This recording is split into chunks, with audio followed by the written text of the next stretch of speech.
And hello again, dear ones. Reverend Robert over here. BRZ right here. And here as our very special guest is Reverend Dr. Raymont Anderson. Thank you, sir, for being with us. Greetings. Good that you are here today. All right. Thank you, Great dear to be ones, for here being with us.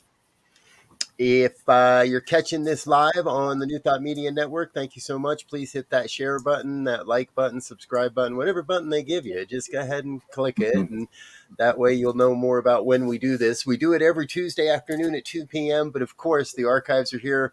You can watch anytime you like on the New Thought Media Network, on our Facebook page, our YouTube page, wherever that may be. So you'll notice that the gentleman here on the top of the screen with me is Rev Z, here every week with me, and glad that you're back from your adventure, Z. You were traipsing around the country a little bit with your son there, yes? Yeah, and I got one more trip to get him back to school this week, and then I can take a sit down. I headed over to St. Louis in a couple of days. Oh, good. Okay. And folks, in case you missed it, it was Rev Z's birthday over the weekend. So if you missed that, head on over to his Facebook page, give him a shout out, or drop a comment in the comment box and wish him a happy birthday. So, Raymond, I have no idea when your birthday is, so we're not doing that for you today. But, we're very glad that you're with us. Folks, Reverend Dr. Raymont Anderson is the spiritual director of the Center for Spiritual Living Greater Baltimore and newly ordained, here's how we celebrate you, newly ordained minister with the Centers for Spiritual Living. If you want to know why that's a big deal, folks, a lot of traditions, you go through education, your schooling, and you get licensed and you're immediately ordained. Not so around here. We make you stick around for 3, 4, sometimes 5 or 6 years to make sure that you really want to do this work before the organization confers ordination upon you. So real quick, I'm going to take a brief second and summarize, just in case you're new to this and you have no idea what we're talking about so far. We are religious scientists. We practice the philosophy known as the science of mind, and we do so inside an organization that is known as the Centers for Spiritual Living, or shortened to CSL. So, and you'll also hear the concept of the philosophy of New Thought, which we all recognize and we invite you to join in, is a much larger umbrella to any of this. And that's part of where we're evolving into. We each come to this from our own discussions, from our own explorations, from our own lived experience. And we come together to explore, well, what does it mean and what does it look like to live this philosophy and these principles heading off into the future? And we want to jump into kind of all of this conversation by first and foremost, not only welcoming Raymont, Dr. Raymont. We drop titles around here and sometimes we don't, who knows. I want to welcome you, but I also want to welcome your opinion. We want to jump into the whole superhero story because you're like the one guy in this movement that I know that is truly just like the personification of superhero. Okay, I got you. Some of us want to be rock stars. Some of us want to be professors. Some of us present in this way or express in this way. I've been truthfully enamored with your expression of ministry since we first met because you bring something that no one else does, a sense of authenticity to this. So who's your favorite superhero? And what's that superhero's vision of the next 5 years or so? So, well, that's a difficult question because there are so many, and I like various ones for various qualities and traits. But one of my current top current would be Doctor Strange, because he wasn't bitten by a radioactive spider. He's not an alien from another planet. He developed his abilities by reading books. Like as simple as that. He learned, he studied, he practiced, and he mastered the mystic arts. Yeah. Now, the vision in terms of what? Just so I'm clear.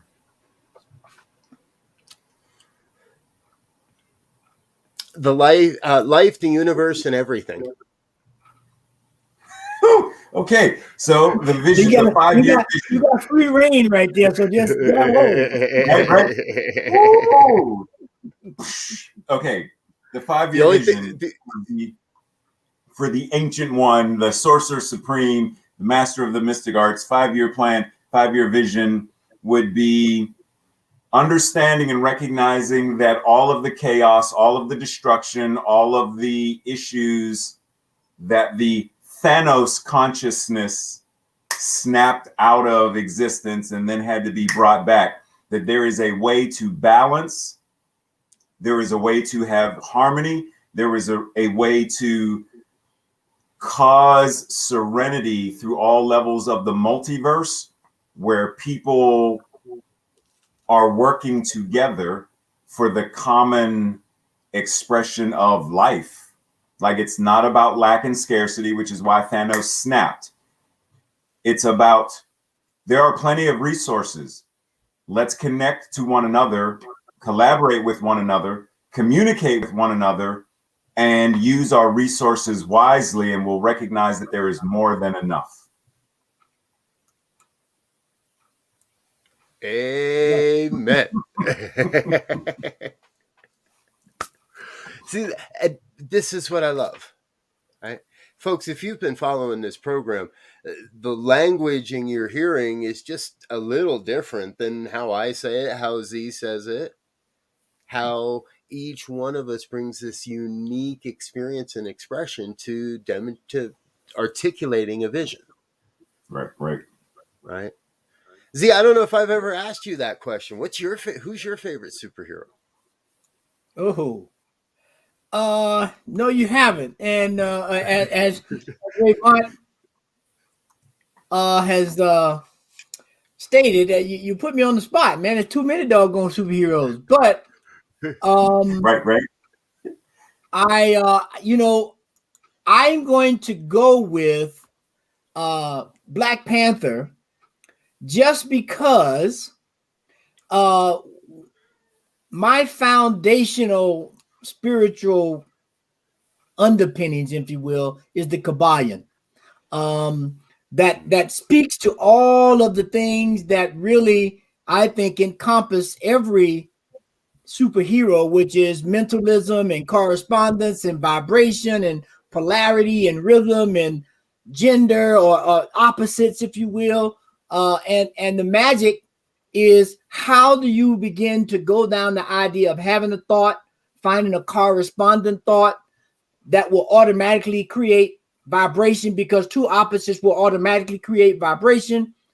And once that pole is set up, now you have polarity, where you can go back and forth between the ideas or whatever it is on opposite ends, and automatically that sets up a rhythm.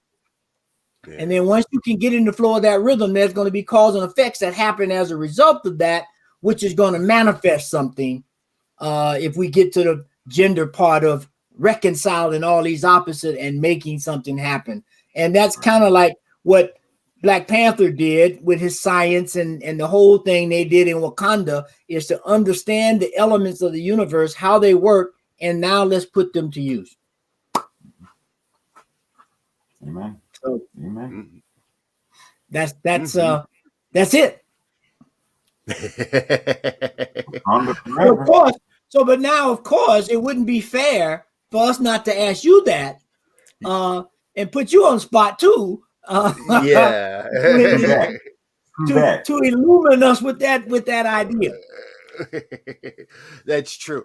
And as I asked you the question, I was like, yeah, damn, what are we going to turn it back on me? And I didn't prep for this question either, because Raymont's the expert here. So, if this was a panel discussion, I'd just look down the panel and say, I'd like to hear what Raymont has to say about that. But I don't think I'm going to get away with that here today. So, not today. You know, it's interesting. I wasn't a comic book kid. Yeah, I watched movies and Star Wars and early Star Trek, and I was a little bit more of a video kid than I was. So um, I don't quite have the canon Okay. of all the superhero universe, and I never really studied the multiverse to know enough of. Well, this guy would never really be with that girl in this movie, Mm-hmm. or so. But where I started to really actually embrace the use of the superhero in movie making is, well, in Raymont's background there with the Matrix and with Neo and with Mm-hmm. that storyline. And that didn't actually even correspond with my spiritual awakening. Right. It wasn't until years later that I came into my own spiritual awakening and then went, oh, hey, wait a minute. Now I get an idea why I was more attracted to that. Yeah. And that story and how that weaves through the ability that I was learning in my early spiritual awakening. Hey, I'm really at the choice point here. This is Right. truly all about, it really is all about me. And it's really all about me making it not about me and making it about what's going on around, so that we're always, it seems to me, all super, right, no matter what superhero it is, we're moving towards how do I take what I've been given to make things better around me for those Well, that's around me. because it's the Yeah. hero's journey. Like that's Yeah. that's the root of all of it. It's the hero's journey. Yeah. Mm-hmm. We are Yeah. And, each on you our own know, journey. and and there's an interesting piece that I don't know if you've heard of, or how many of the audience have heard of Brian Greene. He has the book The Elegant Universe, and I was listening to a podcast with him the other day, and he made this interesting analogy, which hasn't been which has been, spoke of before, but he talked about how, these world within worlds, if we look at the biological world and the chemical world and the Mm-hmm. electrical world, of how they each have their own thing, but they all fold into each other. The chemistry folds into the biology. And then the biology has its own electromagnetic system called a heart and everything, circulatory system. And so when we look at the Matrix, what made me think about it is like, Neo is trying to understand that we live within a world within a world within another world, and as you begin to unravel that and see the connection, now you can traverse and be in a normal state of consciousness, if you will, but on a dime switch back to another level of understanding and movement and do some things there that will percolate up. Although they may not be seen, they will percolate up to manifestation. And Mm-hmm. that's what I'm looking at and thinking in terms of new thought, where we have to go. We have to be masters of the multiverse, as you said, and figure out, where, as everything else, what are my strengths, what are my weaknesses, and when I need X, I call Raymont. When I need Y, I call on BRZ, and then now we get this thing moving to create this world that works for everyone that we talk about. True that. True Yeah. that. It's there's that ability to have Trina, somebody upload the program, right? Do I know how to fly a helicopter? Hell no. Somebody upload the program and I'll get. Now we're not there yet, obviously. Right. However, the theory remains the same. That if I need somebody to fly a helicopter, I'm within a few degrees of separation of that person. Yes. Because there is no separation, because we're all connected. I just have to be willing to be open to the fact that, hey, that's not mine to do. And be willing to say, hey, who can do this, and accept and be ready that there has to be somebody in the universe that can step in and support whatever it is we're working towards. Right. And the first thing is, I have to, before I can even be willing, I have to have the awareness that, one, there is a helicopter.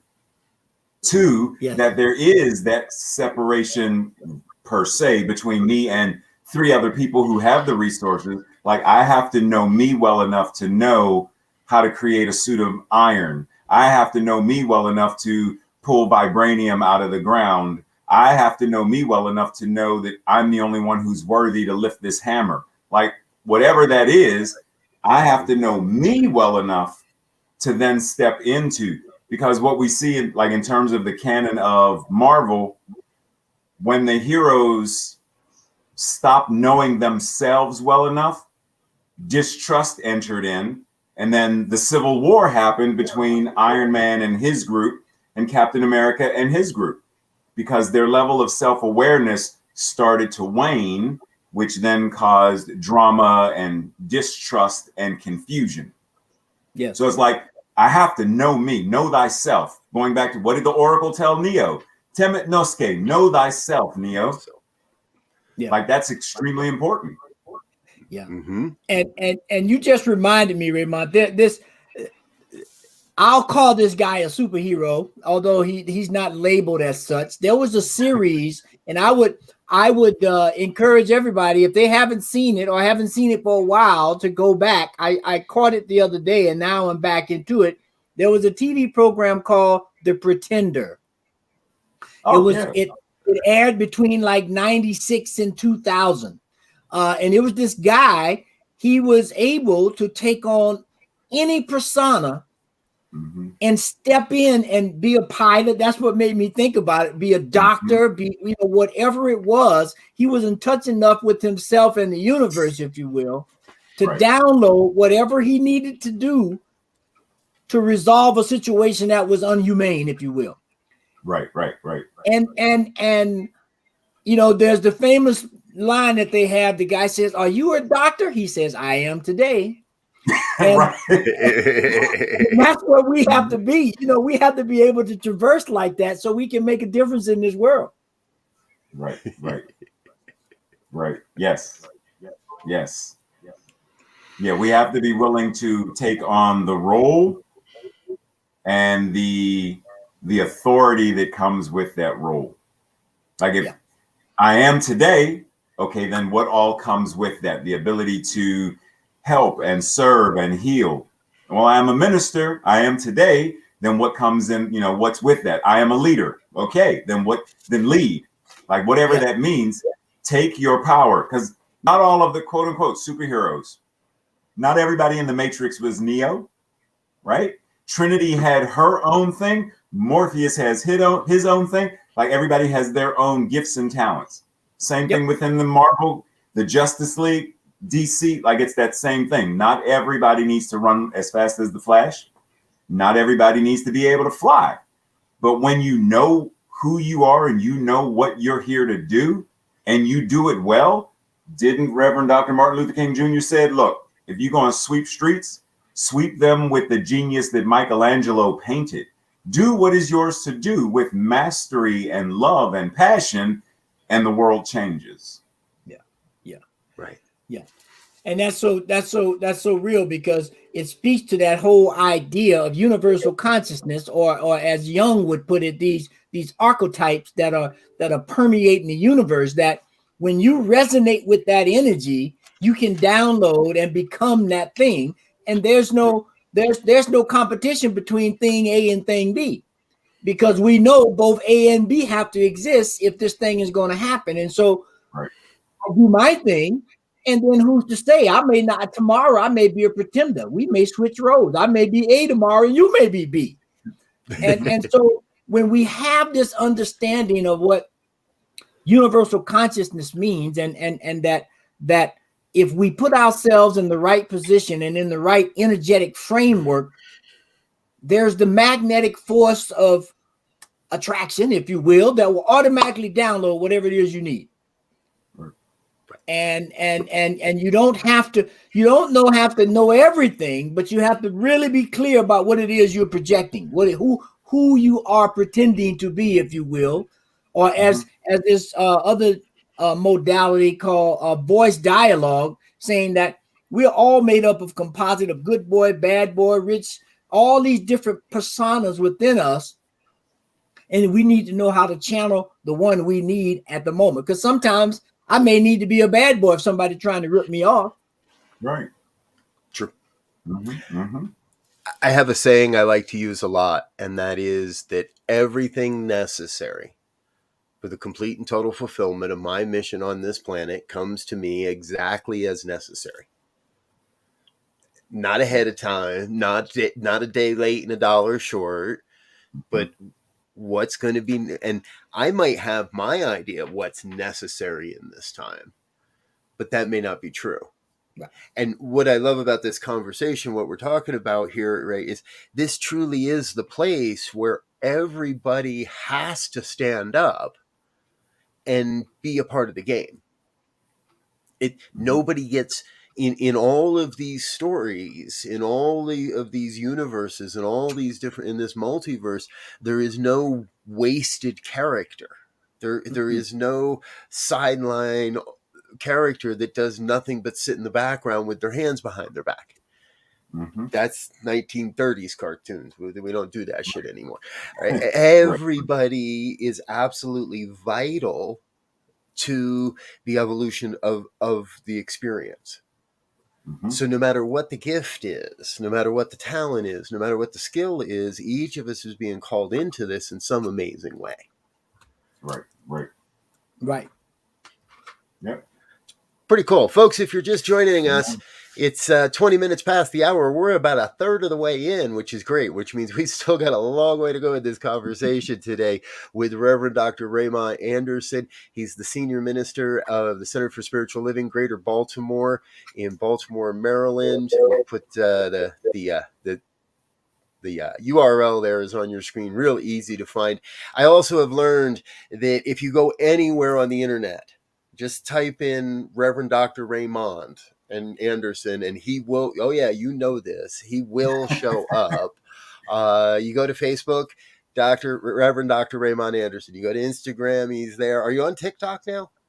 I am now. Are you finally? Okay, wait a minute. Here's a bigger. Are you on Insight Timer? Not yet. I'm still not there yet. Let's get you on Insight Timer. Yeah. There we go. There's a new. Maybe I can finally go squat. I'll go grab the URL now. I joke with you. So, Reverend Dr. Raymont is with us this week. It is a great and glorious conversation. We're talking about the hero's journey. We're talking about superheroes in general, and let's move away from this here. You've touched on some things here today.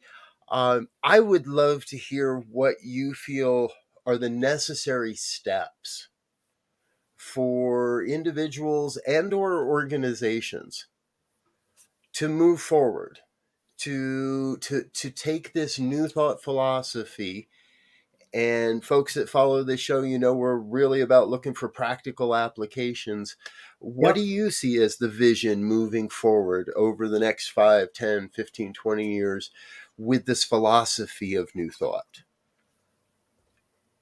So the vision that I would love to see is people finally understanding that in order for us to, we say a world that works for all. So one is we have to even know what that means. And that's not a conversation that many people are even having to be able to express. What does that mean? Because like a lot of people have come to me and said, well, wait, Reverend Ray, but a world that works for all means the world works for the KKK member and you as a black man. And I'm like, no, that's not what we're saying. But if you just take the phrase by itself, it's easy to extrapolate that and make that assumption.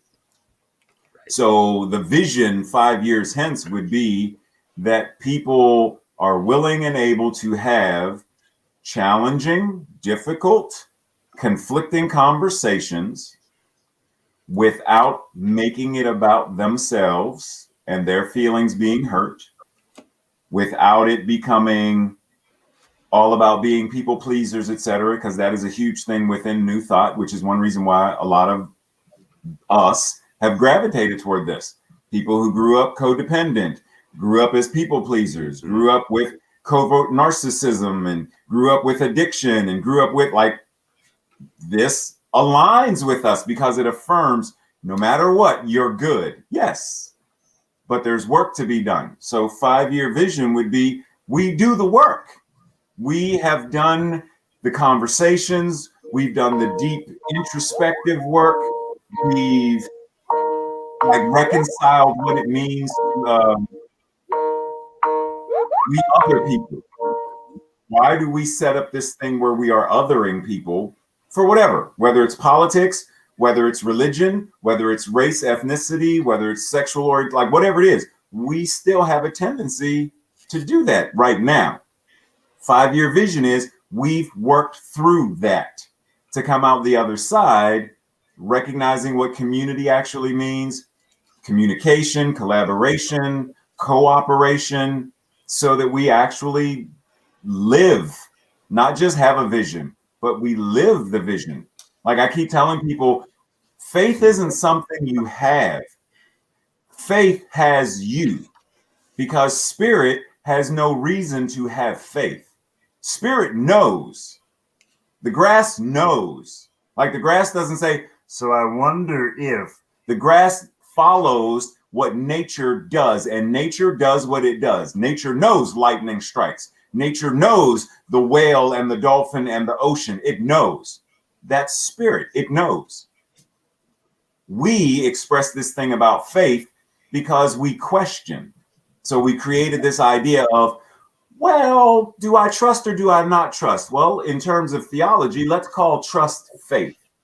But when you know, I don't have faith that I'm a black man. It is my lived experience. I know it. Now, if I were, suppose I were blind, right? And I don't see the color of my skin, then I would have to trust what other people tell me. If I grew up in a household where people tell me, well, you do know that you're white, you're just very tan. And I grow up in that, and then I see someone else. It's like the old story of the eagle that ran into the baby eagle, like, and the baby eagle was raised by chickens. Like, you do know you're an eagle, right? No, I've been raised by chickens. So I'm thinking, no, dude, check this out. Spread your wings. You can fly. So based upon our conditioning, we have this thing called faith and trust. 5 years hence, it's live faith. Let faith be what is living through us. Don't just say a prayer, be the embodiment of that prayer. When we say yes, everything about us, all of the levels of this elegant universe that Rev Z mentioned, all of it in my body, in my life, should all be operating in alignment. When that's happening, manifestation, world that works for all, has to happen. Right. Mm. Right. And you know, in opposition. You know, there's that first, two things. There's that saying that say faith is not something you lean on, it's something you stand in. And so to stand in it, that means you have to have an experiential expectation of it, right? And then again, if we go back to that whole Kabbalion Egyptian mystical system that talks about polarity, we know that as an individual, there is a polarity between hope, trust, faith, and knowing. First, I hope something happens. Then I believe it's going to happen. Then I have faith it's going to happen. Then I trust it's going to happen. And after a while, all of that becomes solidified into a knowingness. And because we live in a universe, it starts all over again, because now you're at a new level of understanding. And you have some similarities or parallels or correspondence between level A and B. However, I need to work out some other stuff here, because there's some other elements that have now been added to the point of view where I am now. And so I go back through that whole process again of hoping and believing and so forth until I get to knowing. And that's how we traverse the multiverse and become, as they say, masters of the universe, because now I've traversed these different levels and I can look and see correspondence points and make things happen which seem truly magical or otherworldly. And that's what we're looking and called to do, because that's who we are. Right. Yep. Yep. So we got a lot of work, self-included. Sometimes I get comfortable on a level and I just get stuck there because I got a level of mastery, and I know there's some hiccups there, but I can control most of it. So I'm like, shucks, I'm just gonna stay here until something knocks me out of my trajectory, and I'm like, ooh, now I got to figure this out again. Some Mhm. some drama, some problem, some issue, and it snaps you back into reality and say, okay, wake up. Right. And some people live in that place of needing the drama, the trauma, or the chaos. Yeah. That is the lived experience. That I'm just booking along, and then somebody's going to come along and pop me out of the, and I'm going to go off on that direction for a while. And you watch how we as humans repeat these experiences, these lived experiences. So just as Rev Z is saying here, right, we're going around and around on this spiral. The choice truly is, do we allow that to be the upward trajectory? Are we awake and aware enough to say, well, damn, that hurt, but I've been here before. And that hurt the last time I was here. And it hurt the last time. And the time before that, when I knocked on that door and they told me to get lost, it hurt. And if you knock on the same door enough times and you keep getting told to get lost, there's something to be learned about how you go beyond that experience and move into a greater experience of it all. Yeah. And it's interesting. One of the audience asked about the ego, and I'm sure and there's as many different definitions and placements of the ego as there are people, I'd imagine. But there's an idea that I like about the ego that someone provided. They said, with people give the ego a bad rap. Without an ego, you'd just be a little piece of jelly floating around because you wouldn't have any constitution to stand in. And the ego gets a bad rap because we look at all of the different personas that may make up an ego, right? And not look at the predominant ego that is your personality. I like to say your thing to do that God has placed in you, as we were talking about with all the superheroes, that is yours to do. And when you can project from that, right? When you can come from that ego persona, now you're in alignment. So the problem is not having an ego, I don't think. I think the problem becomes when you're not sure, as Raymont said earlier, who are you and why are you here?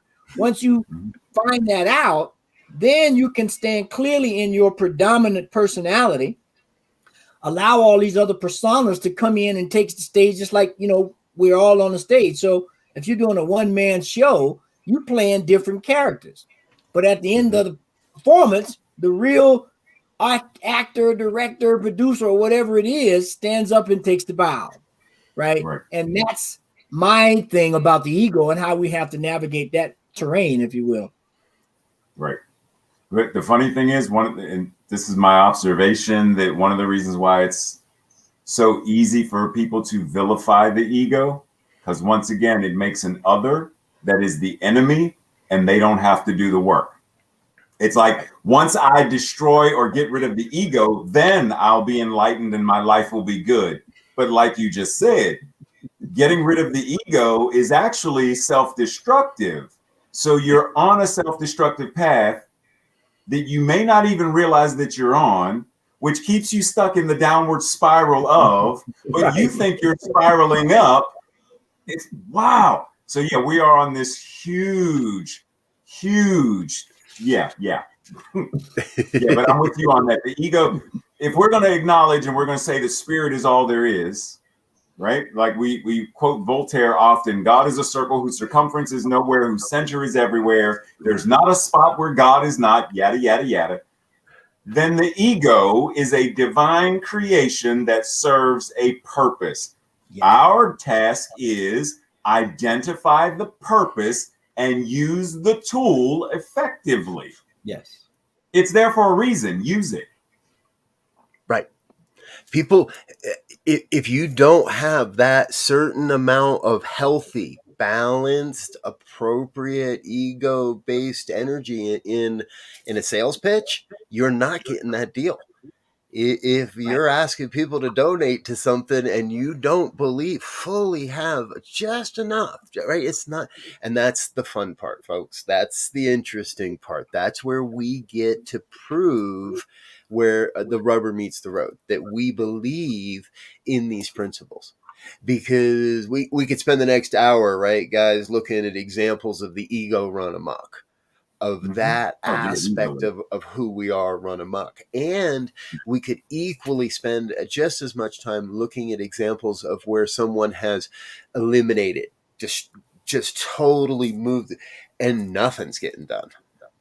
Right. Or what is getting done is very internalized, really not moving the needle on the big scale of the picture. Right. We all have to get healthy first. Everybody's got to do your inner work first. You got to get healthy. But I saw something today or yesterday. If the end result of your spiritual practice is not an activity in the world, that's not the full maturity of it. I'm butchering that statement, excuse me. We're just going to make it up differently right here and now. Because what I agree with is it is an incomplete spiritual practice that doesn't demonstrate or manifest some movement in the world around us towards that good, towards a vision of a world that works for all. Right. We can pontificate all afternoon. I love this. Well, and that whole array of conversation that just brought me back to Neo, right? In that they kept telling Neo you could do all these things, and Neo kept doubting it. And he went to the Oracle, and he went through all these gyrations, and he see people doing all manner of things. But it wasn't until he was threatened, or had someone he cared about was threatened to a place of no return. I mean, we get threats every day, but when we get that one of no return, now a whole nother thing kicks in, right? And I hate to go here, but I'm gonna go there. This whole situation we've been dealing with for the last 18 months, that thing that goes unnamed, I was expecting for it to kick us into a different level of observation, awareness, action, and everything.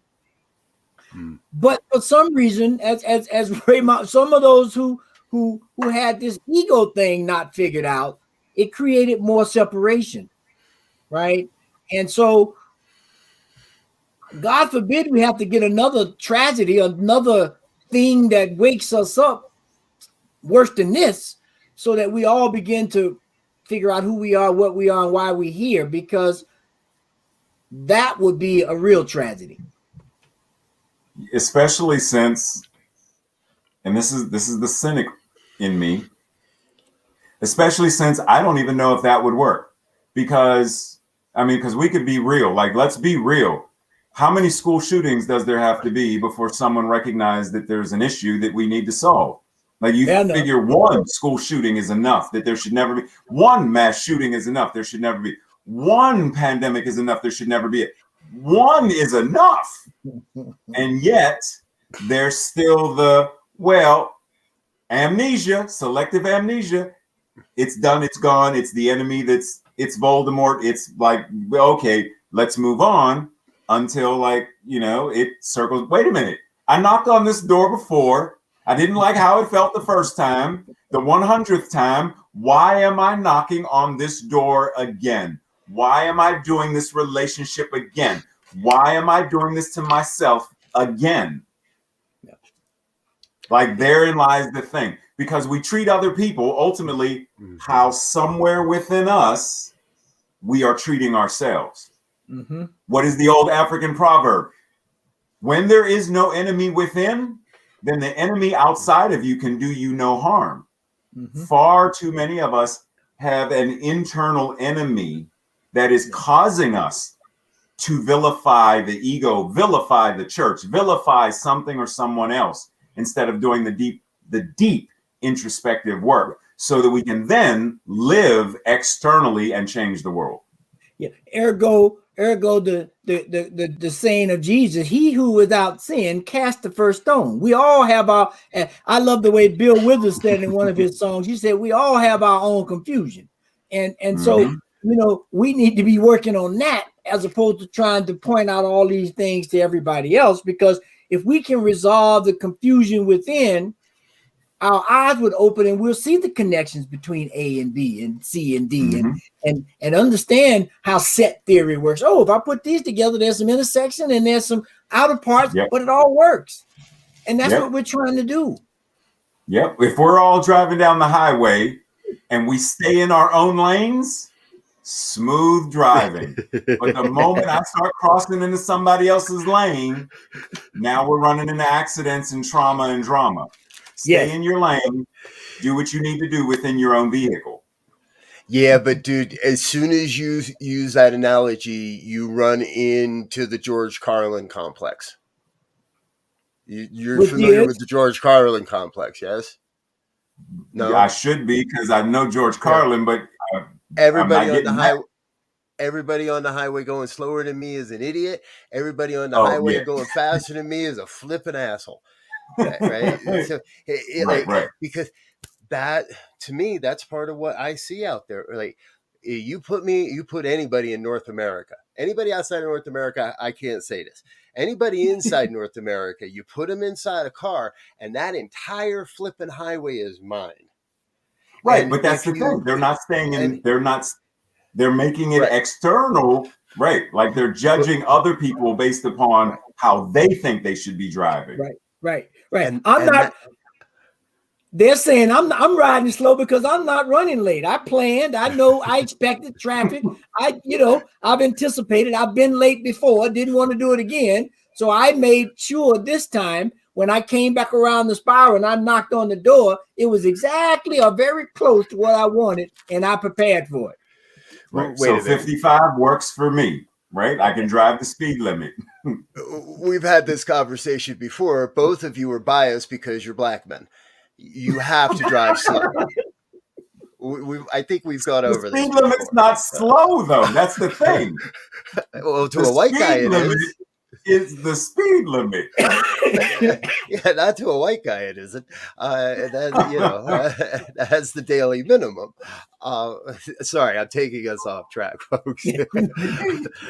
My point was, in North America, the prevalent perspective is, if I'm going to get involved in a conversation, I'm taking up all those lanes.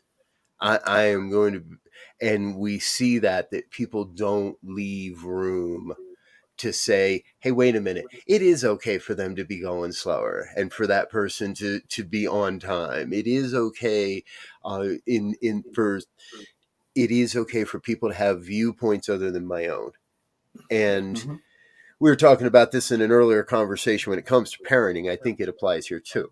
The number one skill is listening. And if I'm going to in any way attempt to listen to other people, I got to be able to slow down and say, okay, well, that analogy just bombed. That didn't go anywhere I wanted it to go. Right. But let's look at it again. Let's listen a little deeper. Let's explore just a little bit more of what really wants to happen here. How do we? And when you look at one of our core, envisioning statements, we envision a world where everyone recognizes their magnificence, right? And are able to operate from that perspective. And so when we can create an environment that allows that, which will have some dynamic tension in it, because that's, diamonds only become diamonds when a coal put under pressure, not too much pressure because then it'll break, but under the right amount of pressure, this thing that has some value and little regard becomes something that's precious and a high regard when it has the right environment, pressure, and everything to bring out its magnificence. And that's what we're looking to create. We, as new thought and religious scientists, at least for myself, I'm not looking for a world of peaches and cream every day because I know that's not real. Right. I want some peaches and cream, but I know sometimes I'm gonna get some hot pepper, right? And so now I begin to develop a palette, if you will, that allows me to pick and choose what I need to create the dynamic intention or put myself in. And now we can begin to move a lot easier. You're never going to get rid of all the friction, right? But Les Brown says there's always going to be highs and lows. but I want my lows to be high lows. I don't want them to be at the bottom of the barrel. I want them to be right here in the middle fluctuating.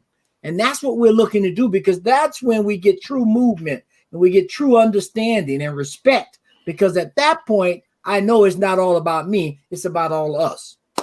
Right, right. Just so long as you're not putting hot sauce on your peaches and cream. No. You ain't tried that yet? I'm good. I'll pass. Dude, you know my northern tastes could never handle that. Wow. That totally sounds like a southern thing, if there ever was. If it's true, I don't even know if that's real. As they say, some people carry hot sauce in their pocket. It goes good with everything. Yeah, and I know people who do that. So yeah. Folks, if you put hot sauce on your peaches and cream, put a comment in the in our show here today. This is New Thought Today. It happens every Tuesday on the New Thought Media Network. Rev Z here with us from the Center for Spiritual Living Denver, and my co-host on a weekly basis, our special guest today, Reverend Dr. Raymont Anderson from the Center for Spiritual Living Greater Baltimore. We've been talking about superheroes and hot sauce and a future vision of a world that works for everyone, where everyone's awakened to their spiritual magnificence, awakening and bringing their spiritual gifts to the party, where people know there's enough food and resources and shelter. I love having you on the show, Dr. Ray, because we get to talk about superheroes, which we've done a bunch of today. But our special guest today, you have always, for me, been really clear that this is not a philosophy of sitting around on marble bricks just shooting the shit all day long.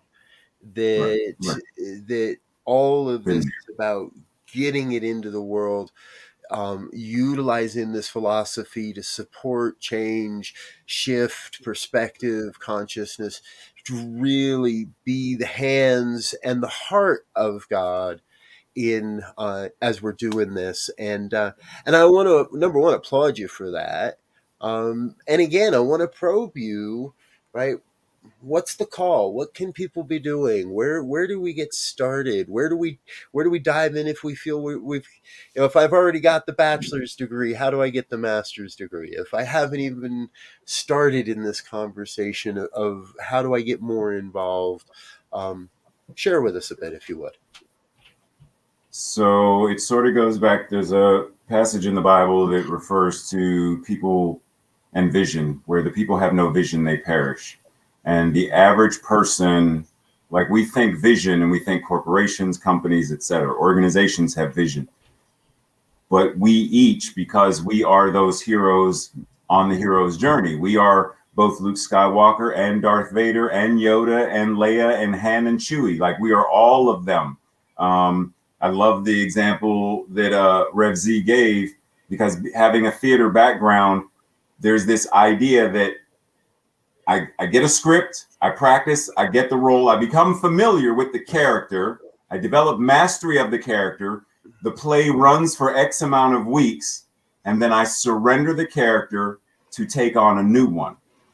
There's this idea of ever being in movement and motion, and we get really comfortable. So the work, the invitation is, what is the vision that you have for your life? And I mean, like, not what job do you want, not what relationship do you want, not what do you want to do when you retire. I mean, grander, the legacy of your life. You are here, especially in our teaching. We recognize that every single person, that spiritual magnificence, that divine magnificence, you are the infinite I am that is ever evolving and expressing itself. You are God in the flesh. You are here for a reason. What is it you are here to be, to do, to share, to leave in this grand experience? So, one, look at your life. Goes back to the self-awareness. And I mean, really look at your life. What in my life would I say is not working? What do I not like? What relationships are not functioning? What's bringing me depression or addiction, or like, what is the thing that is stoking those fires? And I mean, really look at it. And then what is when we talk about treatment and prayer with people, when we say, okay, so what do you want? Far too many people start off with, well, I don't want to be sick anymore. I didn't ask you what you didn't want. Well, I don't want to be broke. I didn't ask you what you don't want. We know this already. What do you want? And people have a difficult time phrasing what they desire. And if they have a difficult time phrasing what they desire, they sure as hell have a difficult time stating what they know they deserve. That's a whole different level of worthiness and value. Where am I in my life? Where do I want to be? What do I want to experience? What does love mean? And how do I bring more love into how do I make myself more available to love me so that others love me, so that I can love them? What is that song that we sing in many New Thought centers? I love myself so much so that I can love you so much, so that you can love you so much, and then you can start loving me. The law of reciprocity and circulation. How do I identify in my life what is not working? What do I want to work? What am I doing? What habits and tendencies am I doing that really, it's spiritual masturbation. It's not producing anything worthwhile. It's not doing anything. It's just, that's all it is. When can I really stop doing the spiritual tiddlywinks and put my hands to use and create and put them in the soil of the universe and reap the harvest? Sit with yourself, be present, identify these things, recognize that you have infinite resources. Just the number of people on the New Thought Network, and I don't know everybody, if everybody's actually accessible, but I would venture to say, send an email. There are thousands of practitioners and thousands of ministers and thousands of coaches who are available to help walk you through it if you're not sure. So what do you want? And then cast the vision and reel it in. It might take a moment, but if you work it, sooner or later, it's now in your hands. But you have to do the work. So be present with yourself and identify what you want. What is your vision? And then have the audacity to believe it and then work towards it. There's something there that is so incredibly important. I know for me, and I know it must be for so many others, and that is the keep working it. I have watched so many people run into a challenge, run into a roadblock, a seeming roadblock, and the heck with it, and they're off, and they're down another road, and oh, now I'm going to go do this instead, and we have to stay, because it is those challenges that prove to ourselves that this stuff really works. It is in, to paraphrase Dr. Holmes, right? It is in those darkest moments when things look the worst, that's the best time to prove only to myself that this stuff works, that my prayer will demonstrate, that my prayer will manifest. And so yeehaw, baby. Thanks. Yeah. Yeah. And the thing I got out of that too was also this idea of don't get ahead of yourself. You know, there's that saying that says by the yard is hard, but inch by inch, anything's a cinch. And you got to go at your pace. You can't compare yourself. You got to, you really, as Reverend Ray said, you really have to have a vision of what you want. Because if I don't, I can spend a whole lifetime doing all these things and get to the end and say, why don't I have it? Because I've been going down the wrong road. I wasn't clear about what I want. It looked kind of like it. It sounded kind of like it. But now that I'm at the destination, I realize it is not. And now, do I have time to go back and reach got all this stuff going on, which don't cause no problems, right? So that vision is clear, as Reverend Ray said, in terms of, and again, you may not have the whole thing right now, but you got to start somewhere, and you can always change it if it's done properly with the right intent and the right vision, if you will, of where it is you want to be. Right. Because think about how many people, since you mentioned it, how many people think that when they have that job or that relationship, that everything will be, oh, it's perfect, and it's not. And Right. it's because that's not it. Like, that's not the vision. That's just a thing. That's not the vision. Yeah. Right. So yeah, exactly. Amen to that. Yes. Yeah. Rev Z, as you were sharing there, I had this great image, and I think it's a great way to kind of and get to near the end of our segment, our episode here today in pop culture, and that's albums, record albums. It's got the needle's got to travel down the groove. It's got to keep going down all to get to the new sound. And for those of a certain age, if you don't know what I'm talking about, sorry. But anybody that ever owned any vinyl, that the good song was not out on the far edge. The good stuff was the closer you got to the middle. In the middle of that album, that's where the really good stuff was. And you had to let it play. You got to move through the whole thing. If you just tried to drop it on there and find it, it's a mess. And you risk scratching it. Yes. And then there's really no going back. So, Reverend Dr. Raymont, I want to thank you so much for being with us here today. My honor and pleasure. Thank you. This has been so much fun. We've got a new fan with us today, Truly Bree. Welcome. We'll say yes. It's always this good. It's this good every week, Bree. Truly, Bree. And some weeks, folks, it's just Rebsy and myself as we're the show hosts here. We're grateful that Reverend Dr. Raymont's been able to be with us. We do hope he's going to come back. I'm going to wait for an agreement on air on that one. Yeah, of course I'll be back. Yeah, I mean, there we go. I applied for a job during the day, so there's a chance that depends on what happens. But if I'm available, yes. Yes. And we can always pre-record. Oh, there you go. Yes, good point. Exactly. Rev Z and I will be back with you next week. The week after that, I'm going to be in the Big Sky Retreat in beautiful Big Sky, Montana, with the annual Big Sky Retreat and that family. So we're going to have a couple of special guests that week for you. And Z, I hope you'll be able to still be with us. We'll bilocate into a few different places on that day. If you'd like to learn more about Reverend Raymont and his ministry and what he's doing, again, go anywhere on the internet, type in Reverend Dr. Raymont Anderson, and if you find somebody other than him, let us know, because we got to fix that immediately. Right. You should find him anywhere, but you can specifically find him over at the CSL Greater Baltimore. Rev Z, you can find him here on the New Thought Media Network or over at the Center for Spiritual Living Denver as well. Gentlemen, before we zip out of here, final thoughts, final words for the day. I'll go and let Raymont have the last word. I would say find your tune and play it well. Amen. And I will, since music is the theme, don't let your music die within you. Let it out. Whatever it is, sing as if nobody's listening. Just sing for your own bliss and pleasure, but sing.